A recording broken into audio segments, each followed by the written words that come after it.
Hi, everybody. It's wonderful to see you all. And today it is my great pleasure to introduce you to Iris, who has been introduced by a common friend of ours. Iris, you have the best name in the world, obviously, because your name is Iris Brilliant. It's like, oh my God, how can anybody be called that? That's so amazing. So, and you guide wealthy people who are confused about what to do with their money and create a deeply liberating vision and plan for their wealth and lead a values aligned life, basically. Wait, I need to let somebody else in. Yeah, and in this, help them find and fund social justice. And you combine your expertise in social justice yourself and philanthropy and investing, and basically offer a really safe and compassionate space for people to heal their shame, their confusion, and their anxiety about money. So you feel like, how do they call it, the sister from another mister? To me, because we're playing in the same field in a way, and I think your particular angle is really brilliant. So if you want to say a few words in the beginning, then please do. Well, thank you so much for having me. And also thank you to Teresa, who's on the call, who connected us. And I wanted to, oh, now I'm just looking at myself. How do I not just look Joining at you. you? I don't want to just look at myself. Yeah, I wanted to, before I forgot, give a shout out to Alice and Teresa, who are on the call, who are part of our facilitation team. So it's sweet that they're both here. I'm excited to be here and really grateful that people are taking the time to talk about this. And maybe I have as much curiosity about the people here as they do about me and why people want to be here tonight and what people hope to answer. So I hope that we answer your questions. And I'm, yeah, just excited to get into this topic. Great. Okay. So we are talking about money, death, and shame, and how Nazi money, responsibility, and healing, how all of that is connected. And for those of you who don't know me yet, I'm just going to say one word about myself. So I'm the founder of Conscious You, and we have a monthly newsletter. And for this newsletter, I always look for interesting conversation partners. And Iris is our conversation partner for the month of May. So for those of you who want to have access to the video right after, then you can do that via our Conscious Tribes community, and everybody else will just have to wait until May. So yeah, and for the first beginning sort of 30 minutes, I'm going to pin Iris and myself for the interview part, and then we're opening up the space for all of you to also come with your questions, come with your responses, and we'll have a shared conversation. Yeah, so Iris, maybe to get us started, what is it actually that you do in this field, and what prompted you to do this specific kind of work? Okay, great. Well, I come to this moment having been working with wealth holders for the last 12 or 14 years. Specifically, I myself inherited wealth that was accumulated through oil and weaponry, which is pretty typical of the stock market. And felt a need, felt a deep desire, felt a huge amount of shame that also inspired me to then join Resource Generation, which is a national organization based in the United States, but has since branched out to Germany and the UK and beyond for people age 18 to 35 who have access to wealth and who have social justice values. And I was trained as an organizer at Resource Generation and really got to see things from a bird's eye view of how do we create a transformational arc for people who are supposedly the winners of capitalism? Like, what would motivate them to want to give away their money and give up comfort? What would motivate people to want to talk about money and share their money stories, including sharing numbers, how much money you have, how much money you make, how much money you spend? What would motivate people to do that? What's the purpose of that? And how do we use this piece of working with wealth holders to then ultimately, I see it as like a missing puzzle piece in what we need to really change our current economic system, which is not working well for most people. Yeah. Um, Yeah, we'll get back to the links sort of to the bigger picture in a moment. But firstly, Why do you think it is actually important to tell those stories of family inherited wealth and where it comes from? Why does it matter? Well, I think in part it matters because it's the truth, right? It's the truth that's here in the room with us, whether or not we want to acknowledge it.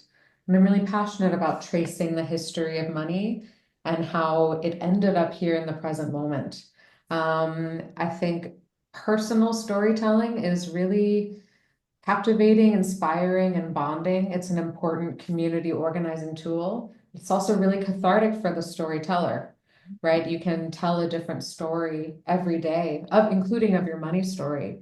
But getting in the practice of sharing numbers, getting in the practice of saying where your wealth came from, will motivate you to action steps. Like I always say, there's only so many times you really want to say over and over again that your wealth was, extracted from slavery, for example, but to still know that you're not taking action to do something about it. So storytelling also holds us accountable. It also invites others to start to reflect on their own money story, regardless of their class background, regardless of how much wealth they have. I think you and I both are passionate just about getting people to talk about money. Um, a lot more I could say, but I think that's probably good for now. Yeah, and and I love the piece that you just mentioned about the taking action, right? Because I feel like we're so often now at this intersection where we don't actually cross that threshold into anything real, where it becomes sort of this, self-flagellation and we lament certain things and we sort of make amends, but it has no, there's no bite to it because nothing follows. So partly what I'm hearing is that you are also an advocate for letting action follow the inside. Would that be fair to say? Yeah, I mean, money doesn't care how we feel about it, but money just wants to move, wants to be put to use, and I there's endless amounts of action that those of us who have access to more resources than we absolutely need can take to help heal and support the world, to also help heal and support ourselves, to heal from scarcity and the endless drive towards wealth accumulation that we're really taught in this society. But I'm definitely, yeah, I think talk has to be paired with action for it to really be healing and meaningful. Hmm. And you were already talking about healing. So when we talk about healing, it's kind of obvious that it's connected to big emotions, right? So I'm wondering in this space of people who at some point discover that their wealth comes with sort of a heavy, if not even horrible baggage. Like what do you know about what comes up for people like that? Maybe even for yourself when you talk about your own story. Yeah, I mean, so much comes up. And I think what I would most want to stress is that every emotion that comes up is of value and importance. And I think a lot of us get kind of stuck in the guilt part of money, especially if we suspect that we have historic ties to pretty awful institutions and governments and so on. If we suspect that our wealth was accumulated in ways that we feel are not values aligned, some of us get stuck in the guilt and shame part. But again, I think guilt and shame indicates a need for action. So it's a really important emotion to feel, but to not stay on indefinitely, because there are limits to where it will take you to. So I know that you and I both love parts work, and I'm trained in internal family systems. And something I really enjoy supporting clients is to find and look for what are the contradictions or the polarizations, as we say in IFS, that you carry about money. Because again, all of us have polarizations about money, again, regardless of our class backgrounds, regardless of our present day status, right? Like some parts of, I'll just speak about myself, right? There are some parts of me that just love luxury, and love online ordering, love convenience, love beautiful art and wants. I have parts of me that just want. They want the things they were taught to want. And then I have parts of me that are quite strict and restrictive and don't want to do things that will in any way make me feel like a bad person, and kind of associate choices that I make with money with my goodness. How good or bad am I today? And you can imagine those parts are like, they have very different ideas of what a good life is, of what a values aligned life is. And so part of this work, it's not about helping people get rid of contradictions or erase them, but it's about supporting clients to feel and articulate what those contradictions are and to bring compassion. Of Mm. course, there are contradictions you feel about money.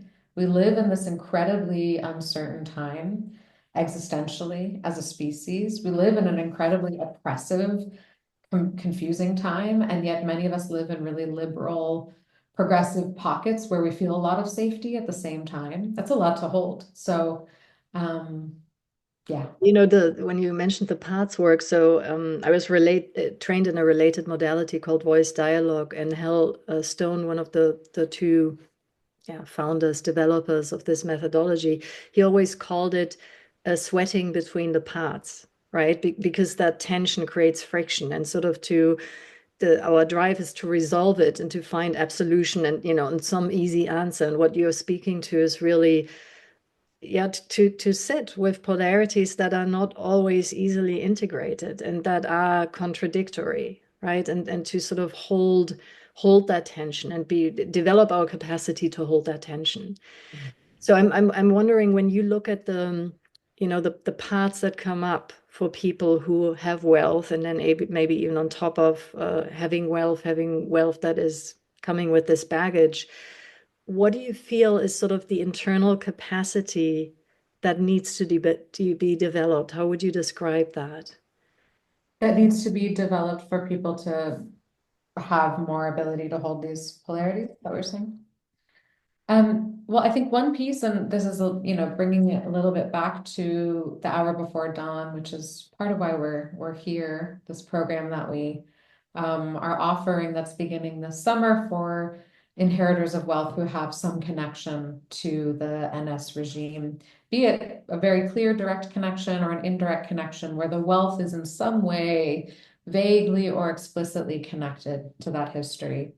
And we've specifically designed it to be a group program because we know that being in community supports our capacity, right? Especially around topics where there's so much shame. There's the shame of having unearned wealth.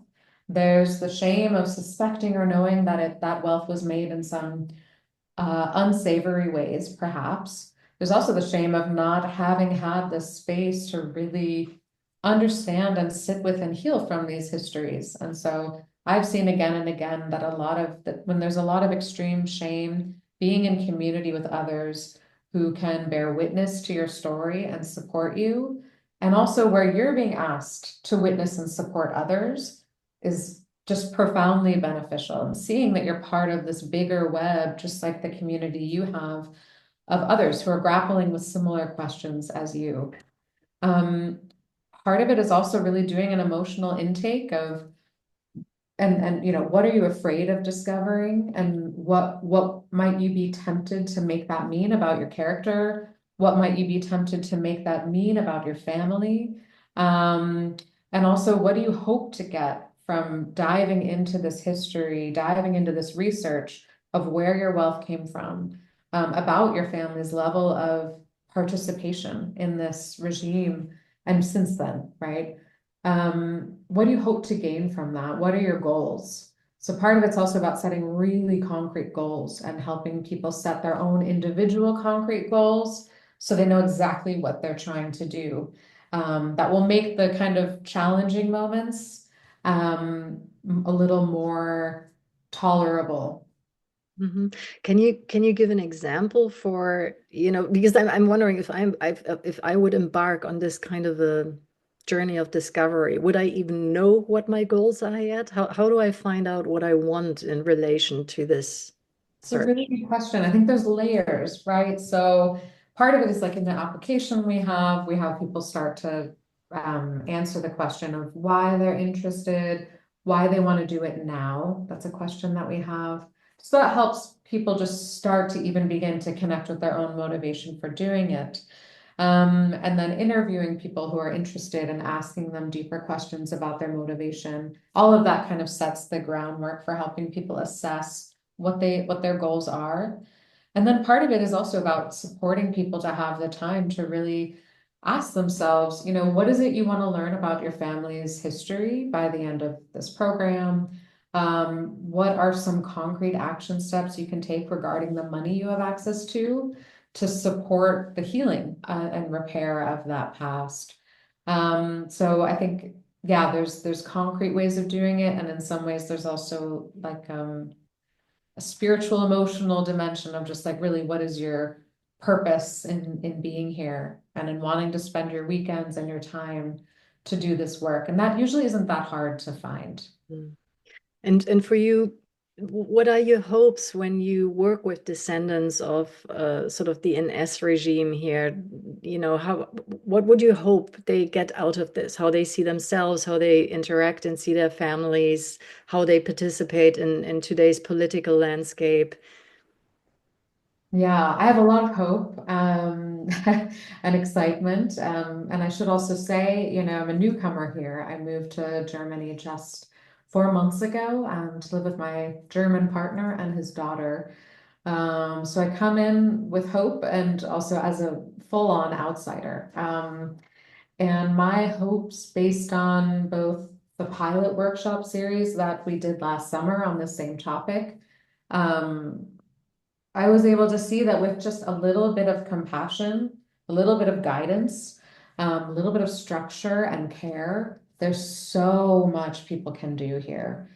Because to my understanding and to the extent of what I've been able to research and find, there really has not been many spaces offered for people who carry these legacies of perpetration. That isn't just, you should feel horrible about what your family did and never again, and this is awful, and or to just ignore it and pretend it didn't happen, or to kind of sweep it under the rug, or to just feel guilty, right? Like I said before, guilt is an important part of the process, but it's not the end.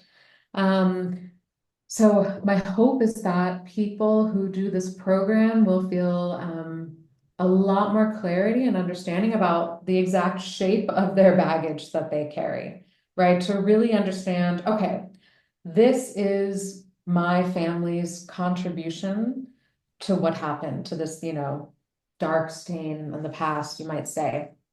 But also, these are my suspicions of why they did this. Because I don't want the conclusion to be that their ancestors were just fundamentally bad people. Hmm. What were the conditions that really that enabled or even coerced their ancestors into doing into supporting this horrific regime, right? I want to support people to feel closer to their family through this process. I want people to have the tools to initiate really difficult conversations without getting defensive, without shutting down, and to really stay in the process and to be rigorous in trying to get the information, but also connecting. I want it to be connecting with their family. I also, on a bigger level, I want to support a growing movement. I'm not saying through this program alone, but through so many different political hubs and networks that are already here. I just want to do my small part in supporting the growing network of those who want to resist fascism. Hmm. Um, with the rise of the AfD here, obviously, I'm an American, that whole disaster, we need more people who deeply understand how fascism comes to be, and they know that in their body from their own story. And they're able to tell that story to others because it's a powerful story, right? Whether you use it as a way to feel ashamed or you use it as a way to feel all kinds of ways, but having this particular heritage is a powerful story that you can really use as a tool. And to really understand that to support people to break out of patterns of obedience Hmm. and break out of patterns of that are still so here, at least in Germany, of kind of right and wrong, good and bad, deferring to hierarchy, getting swept up into an othering mindset, blame, right? Blaming immigrants, blaming communities for things that are not their fault. Yeah. So I want to support people to be exquisitely competent at recognizing fascism, speaking out against fascism, and making that a core part of their identity. And then the last piece I'll say, and again, I know I'm hopeful and I'm very ambitious, and that's a little bit of my Achilles heel, but I also want to support people to move money. I don't have an agenda or idea of exactly where I think it should go. And it's one thing that Teresa really brings into this work too, is an understanding of like specific reparations projects that are happening here and in Austria. But I want to support people to have moved money somewhere in a way that they feel really clear about why they gave that money to where they did. And they are clear about how it's connected to these past stories of harm and theft. And then I want them to tell people about it. Mhm. Like, Yeah. hey, There I we're have back to this the history. power of narrative, right? Mm. Exactly. I want them to tell people about it, not to brag, but to inspire people that it's possible to move forward reparative action. So, in this process, and you mentioned, the emotion a number of times, shame, right? And I'm wondering what is your best guess of how do we interact with shame in a way so that it doesn't eat us or shut us down? Because I find it's one of the most difficult emotions to have, right? It is so fucking unpleasant to feel ashamed. What do you do with that when you meet that in your clients? Such a good question, and I want to ask you the same. We can compare notes. Well, the most important thing is to name it and to support people to understand, for you in particular, where does shame tend to show up in your body? For me, I know it's like kind of a sinking feeling of almost dread, a flushing in the cheeks. So there's certain just physical cues that I want people to get really familiar with so they can more quickly name, I'm feeling ashamed. Because it's kind of hard to articulate that. We don't commonly talk about, at least in my experience. We know how to say when we're sad, we know how to say when we're angry or anxious, but I don't as often hear people say that they feel shame. And I think many people feel shame every day. At some point it comes up in the day. So part of it's just learning to recognize it and articulate it, and then asking the question, what is this shame trying to take care of? If this shame, let's assume it has a positive intention for you, even if it's super unpleasant, what is it trying to take care of? Maybe the shame is trying to protect you from overwhelm of what would happen if you were to really face this topic. Maybe it's trying to protect you from making the same embarrassing mistake that you've made in the past. It's doing something for you. So really understanding the positive intent of shame, again, even though it's unpleasant, and figuring out how to have compassion for the shame that's coming up. Obviously, judging shame doesn't work. Trying to get rid of shame, unfortunately, doesn't work. Pretending it's not there doesn't work. So we need more effective strategies. Yeah. Yeah. No, I echo everything that you said. And I really also think that the community piece in that is so essential, like to be witnessed in the point of our deepest shame and to notice that people are not actually turning away, right? That somebody can hold us in this story that for us is so big and so horrible, and still love us and have compassion with us, right, is an incredibly healing experience, I find. So for you to create that container, I do think is powerful. Yeah. Can I say one other Yeah, thing? correct, please. I think it's also about supporting clients, supporting all of us to develop tools for internal validation, because if we're used to relying on, looking good or making lots of money or not spending our money or pretending that our families haven't committed horrible crimes in the past as a way to reassure ourselves that we're good people, that means that we have a really fragile sense of self-worth. And in the work of supporting wealth holders to do the opposite things that they were taught, right? Because wealth holders are taught you should accumulate, you should preserve the capital, you should, You should grow it. yeah, preserve that capital for future generations.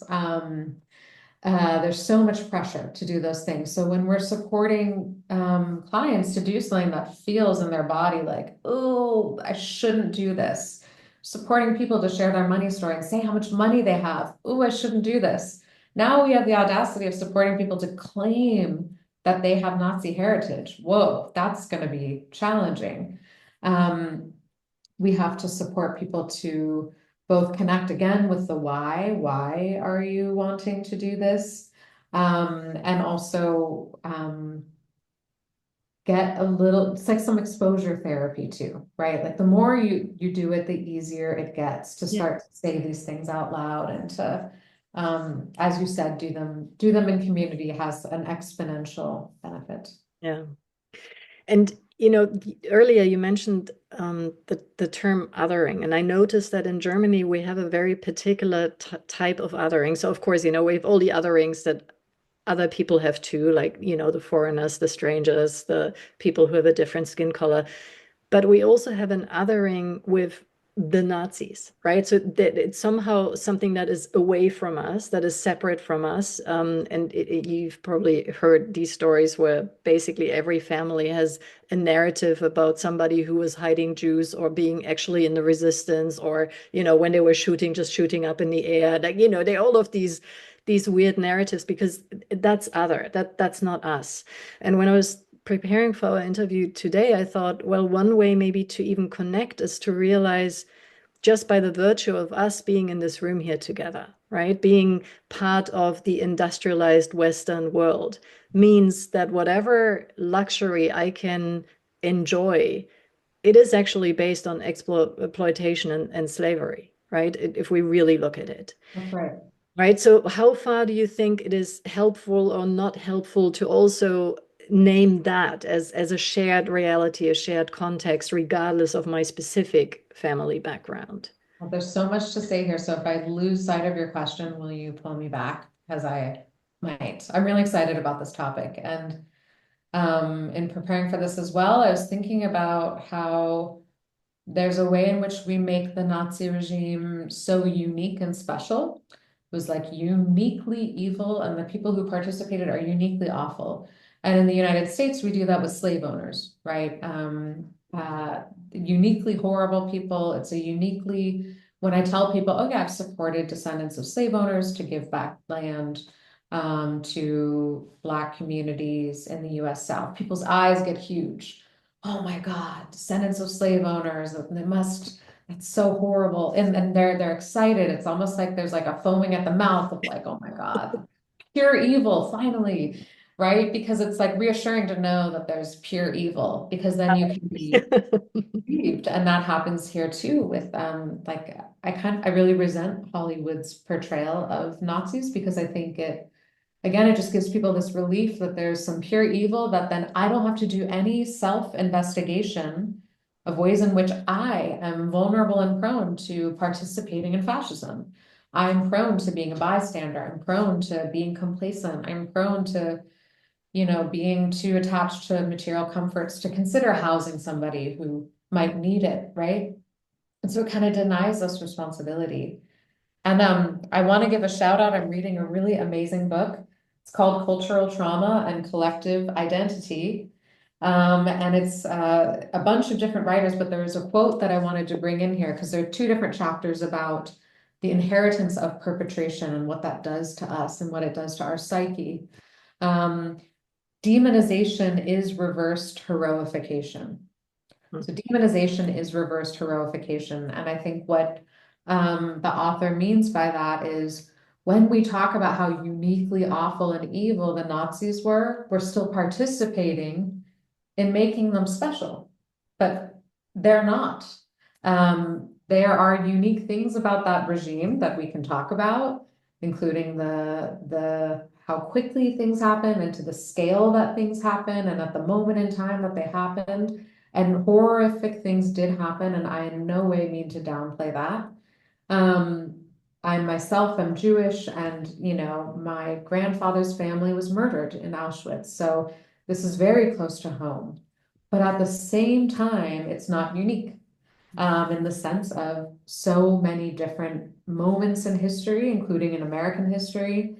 Um, People have committed really horrific crimes, and systems and economic systems have been set up to harm so many people. And that's happening today in so many different, everywhere. And so I don't want people to see this as, I want participants also to leave with a sense of seeing how common it is to fall into the trap of othering and fall into the trap of starting to hate immigrants, starting to hate people of different religions than you, starting to hate women, starting to hate, other and blame anybody for ultimately our political problems that are not about a specific group. Yeah. So I knew I was going to ramble and I did ramble. And Yeah, now I have I no think idea if this I answered your question. is good because I fully share that opinion that there is a real trap in sort of also othering Nazis and going, right, they are unlike me, because that completely undermines our awareness of how quickly we can slide into these systems of fascism, as we see right now again in Germany, as we see now in the US, right? And to keep that connection of going, actually, yes, there are particularities about that, but I too could be in this very same position, and maybe sooner than I hope for, where I need to take a stand for what do I actually believe in. And my wealth too, might be not directly founded on Nazi wealth, but by being a Western person in this time and day, I too thrive off slavery. I do, right? And to have that connection, I think, is an important piece of awareness. Listen, I'm looking at the time because I do want to open the room for other people's questions, but just sort of as maybe a small step of hope. So, not everybody will be participating in your program. You're targeting a very particular and important group. But what are the action steps for people who are beginning on this journey, who sort of have this inkling, ooh, there's something fishy in my own family's past?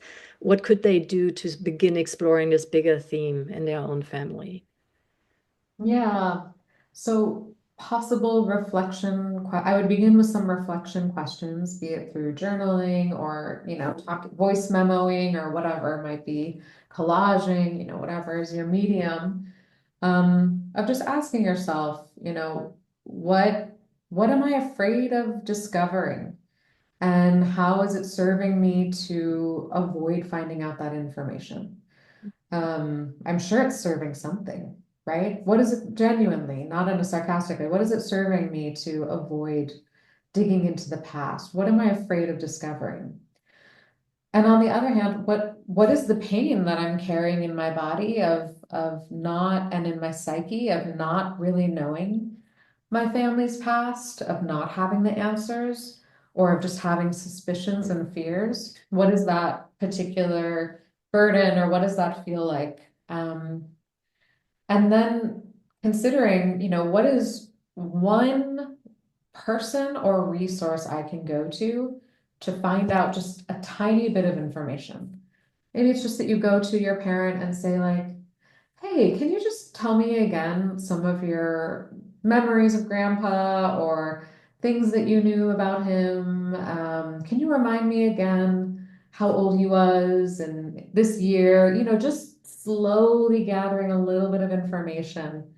Um, and then I would say for anyone who has access to wealth on this call too, if you don't yet know your money story in the sense of being able to say, this is how much money I have, this is where the wealth came from, to the best of my understanding, this is where it was extracted from, if you do feel it was extracted from somewhere. Writing out your money story is also a really helpful exercise. You might not be ready to share it with anyone for years, that's okay. Just writing it out and letting yourself know that you are starting to gather that information.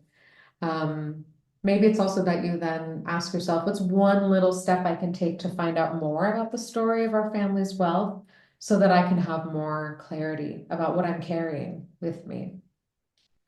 I Thank gave you. you a lot of action steps. I feel like I keep cheating when you, I'm sorry, I'm not better at being more concise. No, That's what no, I'm. no, no, this is wonderful. I think you gave us a lot of food for thought. And I also just want to acknowledge, Iris, that I realize for you coming as an American Jew to Germany at this particular juncture in history, which feels so, yeah, sadly reminiscent of places we've already been at. Yeah, to just acknowledge that that cannot be easy, and that I really honor the kind of work that you want to do with Germans around this topic. I think it's a gift. So thank you for being here. Thank you for saying that. Thanks for having me. Hmm. So I'm going to unpin the two of us, Iris, and I will actually invite everybody here just for a moment to close your eyes because I know this was a lot. I feel certainly a lot of feelings in me right now. So just to give your nervous system a moment to just connect to itself. Yeah, so feel how your body feels right now. Check in with your mood, with any emotions that are surfacing. Just take a deep breath in and out, maybe even sigh. Nobody can hear you right now.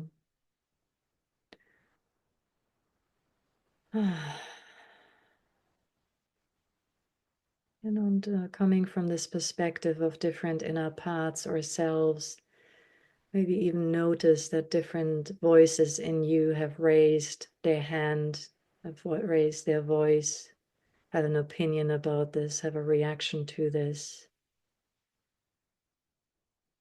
And give them the signal that they're all welcome. Whatever you might have witnessed there or are witnessing in yourself right now, to go, I have these paths, I have these voices, and I'm not any of them, and I am all of them, and I am more than that. So allow yourself to incorporate all of the contradictions and include them in settling in your nervous system, in your body. Just bring your attention to whatever place in your system you feel is activated right now. And allow a question to arise from that place or some point of exploration that could be relevant to you right now.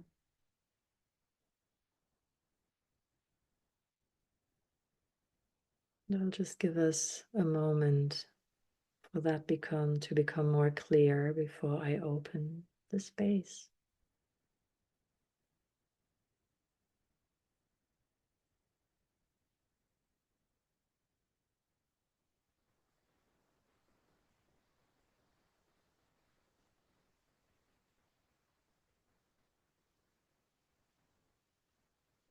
And then very gently, I would invite you to open your eyes again.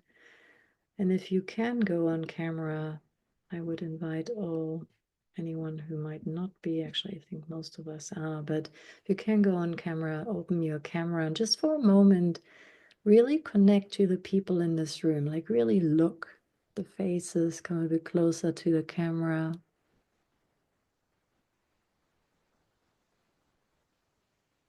It's good to see you all. Okay, so who has a reaction, a question, anything that became present for you? You can either wave wildly into the camera, we're close enough so I can see you, or you can, yeah, thank you, Martin, you raised your hand.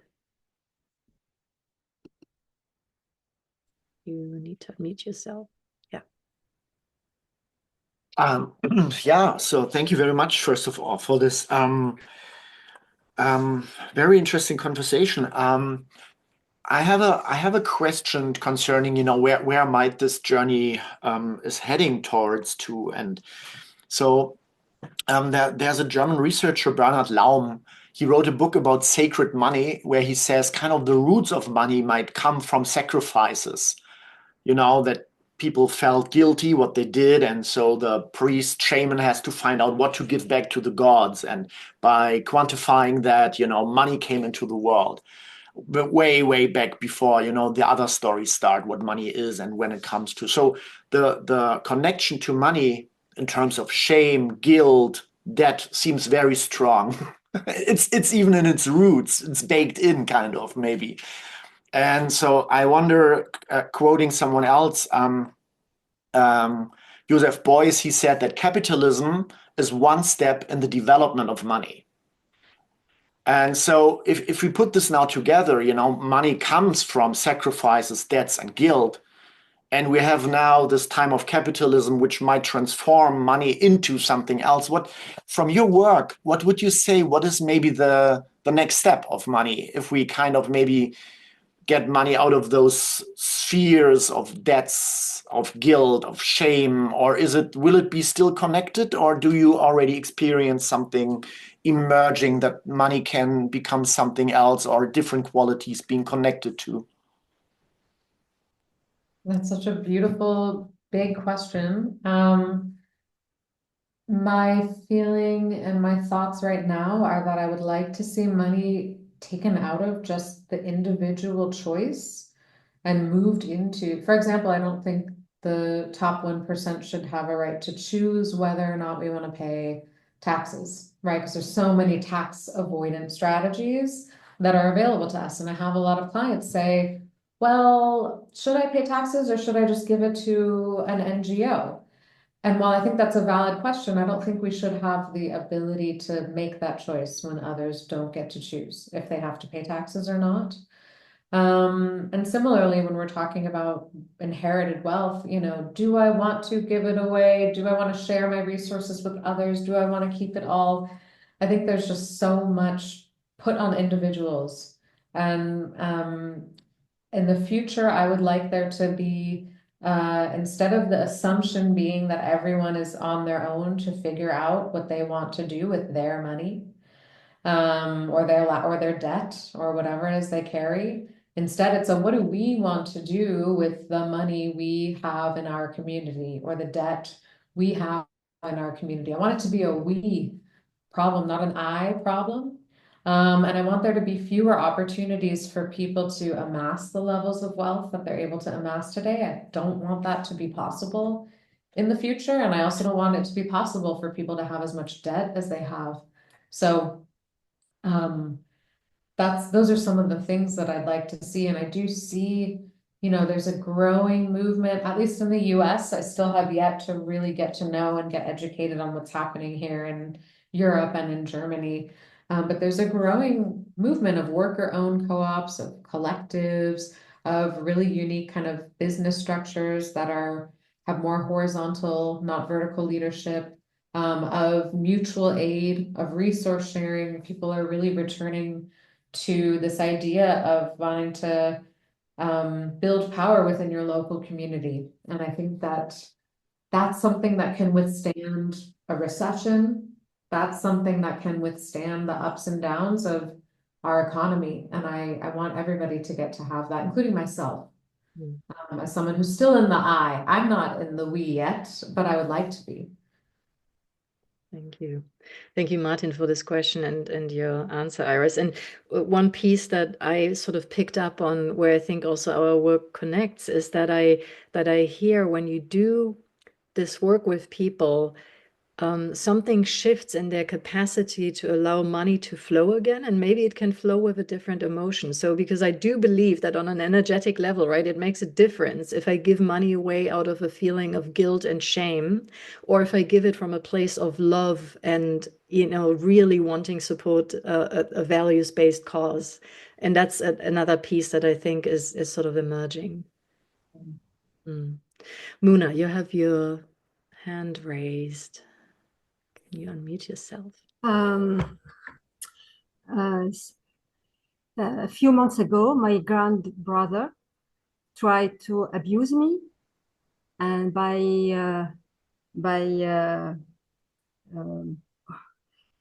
betraying our agreement about a property we inherited.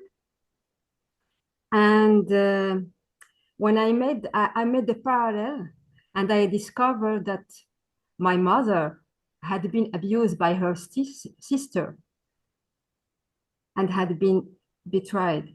And when I tried to work on this wound, I'm more and more aware that I'm carrying an abuse cicatrice wound since my ancestors and from my grandparents, they had been abused. And my question is, and I think all my story about money, my money story, I discovered this big revelation. And it's not easy for me to be really aware about this abuse that I'm carrying. And my question is, how can I heal from this abuse? Because maybe I'm an abuser, and also. So I would like to hear from you, your experiences. Thank you for your vulnerability and sharing that. And yeah, it's powerful to hear the things that you're repeating or feeling intergenerationally. I don't know that I can tell you how to heal that. It feels a little beyond my like it would be taking on too much advice in that. But I think just your beautiful awareness already is such a powerful step of recognizing, hey, this isn't mine. Actually, this is my mother's. This is my grandmother's. Doesn't belong to me. And that's part of what I offer clients is always support around ancestral healing, because so much of what we feel is not our own. But when it's in your body or when you're doing things and you don't understand why you're doing the things you're doing, it's a really good time to ask ourselves. I know that it took me a long time to understand that my anxiety, my free floating anxiety is very much connected to the Holocaust. Nobody told me that. No one would really want to help me piece that together. But I started to see that almost every Jewish person I know has mental health trauma, has suicide in our generation, in our family lineage. And my uncle committed suicide. And it was helpful for me to just name, okay, when I'm feeling this type of anxiety, it's connected to this really heavy history that I didn't actually live through, but maybe I'm feeling it more now because my parents didn't have the capacity to feel it. So maybe there's, even if it's, yeah, a burden to inherit these things, there's also a reason, because maybe you can support healing that your other family members couldn't. So that's what I have right now. And yeah, I think that should be its own topic too. It really deserves a lot of space and time and care. So thank you for your share. Thank you, Muna. Thank you, Iris. Sandra. Yes. Well, thank you, first of all, Iris, for bringing up a couple of questions. I thought I had done quite a bit of money work, but a couple of questions really put me down to, okay, there's some more soul searching and digging to do. And while thinking, I mean, obviously I have several questions, but one word that came to my mind when it comes to, yeah, to human feelings, or we call them the deadly sins, is greed, right? What have you been observing in your work? Where does greed kick in, or what could actually, how can we deal or even heal with this aspect of greed when it comes to the entire money stories that we observe? I love that question. It's nice to see you again. I think greed might be kind of similar to shame in my sense of how stigmatized it is, and similar to what we offer around how to work with shame. Part of it's just naming it. Like, I'm feeling really greedy. I'm feeling like I want the most decadent X, Y, and Z thing. I'm feeling like I don't want to wait to get this purchase that I maybe should wait and save for. Really just like allowing yourself the space to honor so-called greed, which I don't think is a bad thing, you know. Sometimes feeling connected to desire can be really life affirming too.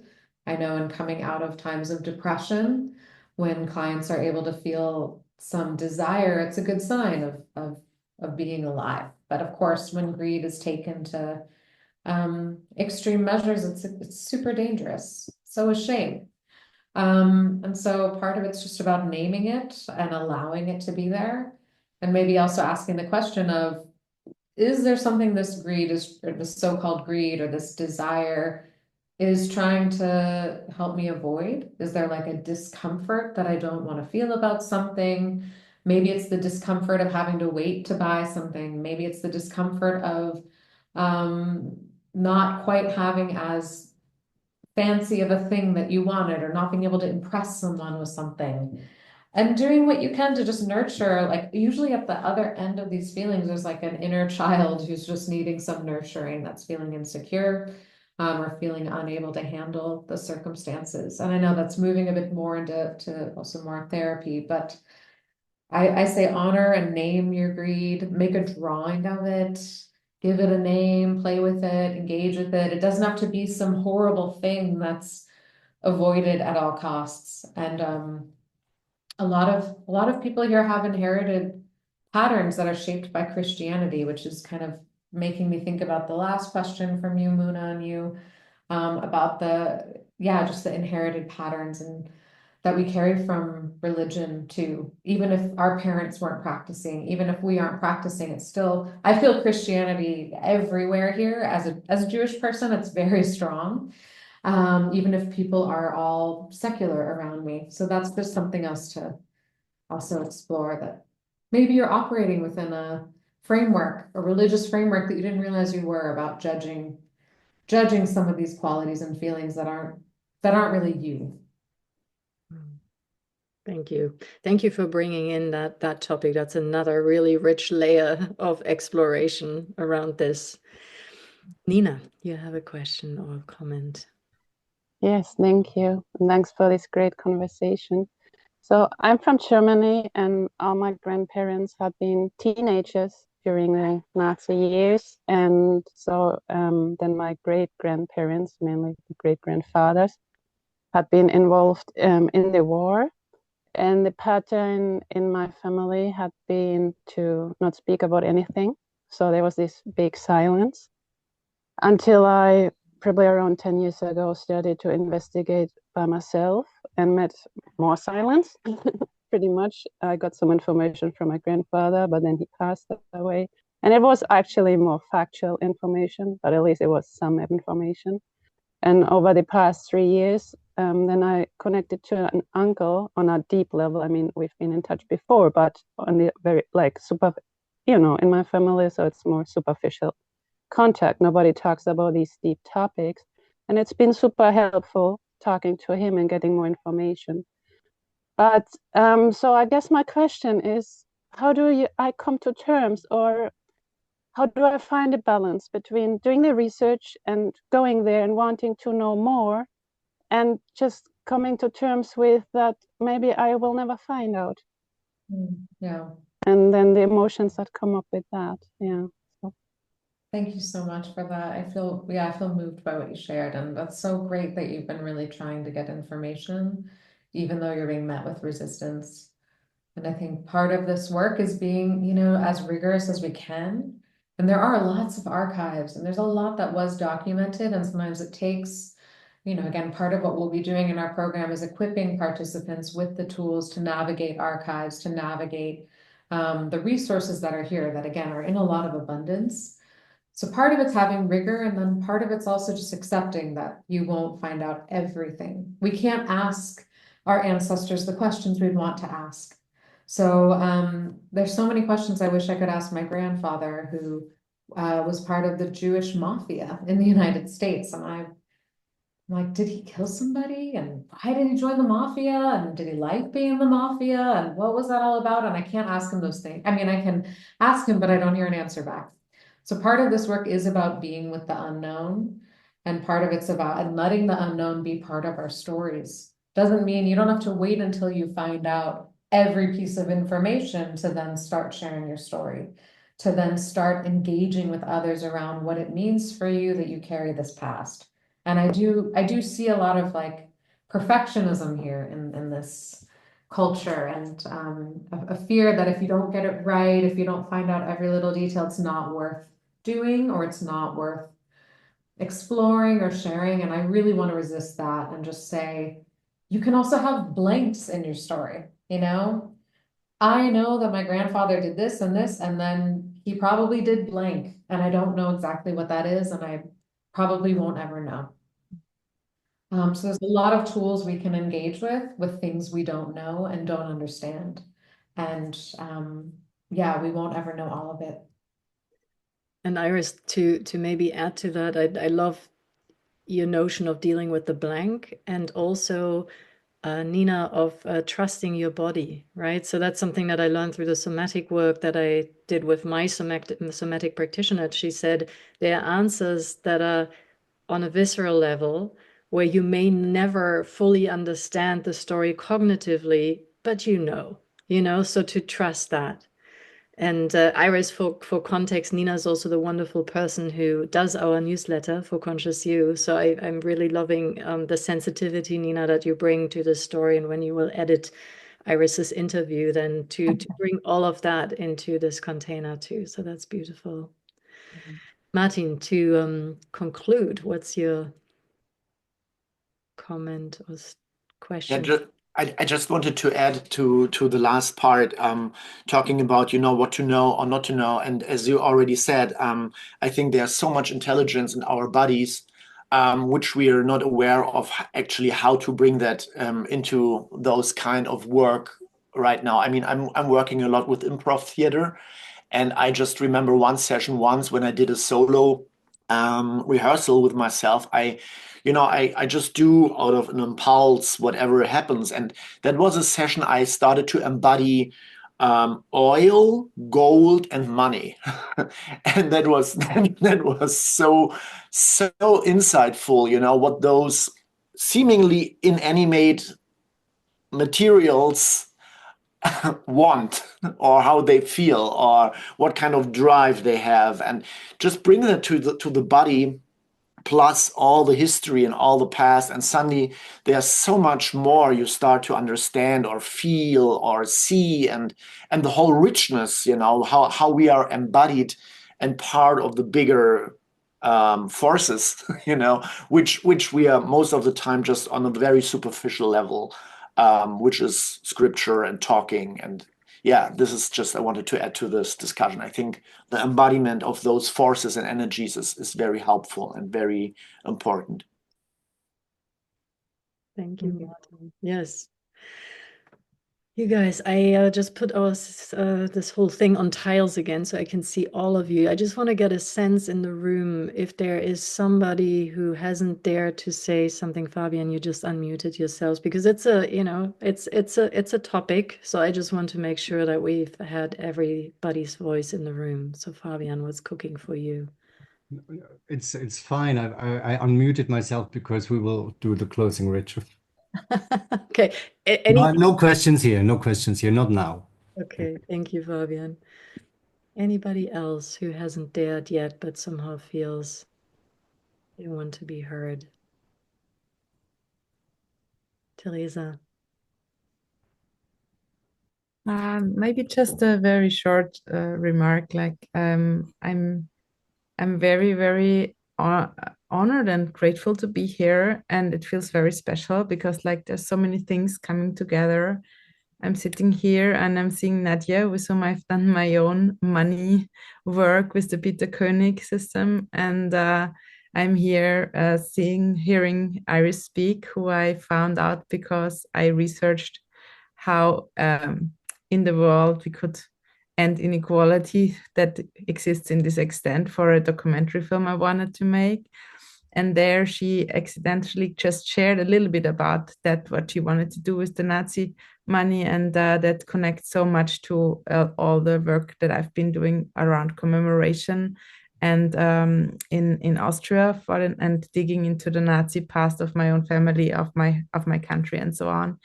And I just want to leave this here that in my experience, it's just really, really rewarding as an Austrian and maybe also as a German, but I can speak for myself, to get to a certain point with this history where I know what my story is. And then I am here to meet those who come back, like those who come back because their families had to go to exile, and they come back because they also have a mission to reconnect in one way or the other. And I think Iris' mission is just really special, that she's coming back with this expertise, but there's also something behind it. And I feel, yeah, for all of us who are here now, who might not be one of these Nazi big money heirs, I just want to encourage you to talk about this conversation we're having today, because there are some people out there who might not get this information, but it could be really, really useful for them. And I just feel this is a very sacred and special opportunity.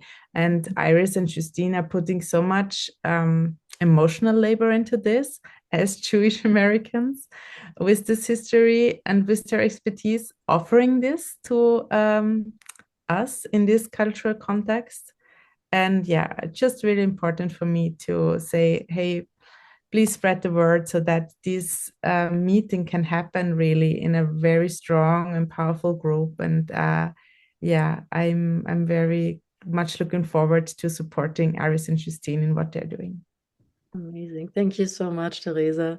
And Teresa is also the matchmaker between Iris and myself. So thank you for introducing the two of us. Okay, so here's what I want to say, because what will happen with this interview is wonderful Nina will edit it at some point. It will be in our newsletter for May. For the Conscious Tribes community, you can access the recording, whenever I have time to put it up there, by tomorrow latest. If you're not yet a member of the Conscious Tribes community, then please log in, sign up. It's free. And I will also then post the resources that others have put into the chat, and have those as resources for everybody. So let's do our little ritual to close, Iris. Everybody here now unmutes, and then we will say goodbye to each other and have our voice in the room, and find somebody in the tile next to us to connect fingertips. Bye, you guys. Thank you for being here. Thank you, Iris. Bye. Wonderful. Bye. Ciao, Thank you ciao. so Thank you very much. much. Thank you. Bye-bye. Bye-bye. Ciao. Bye.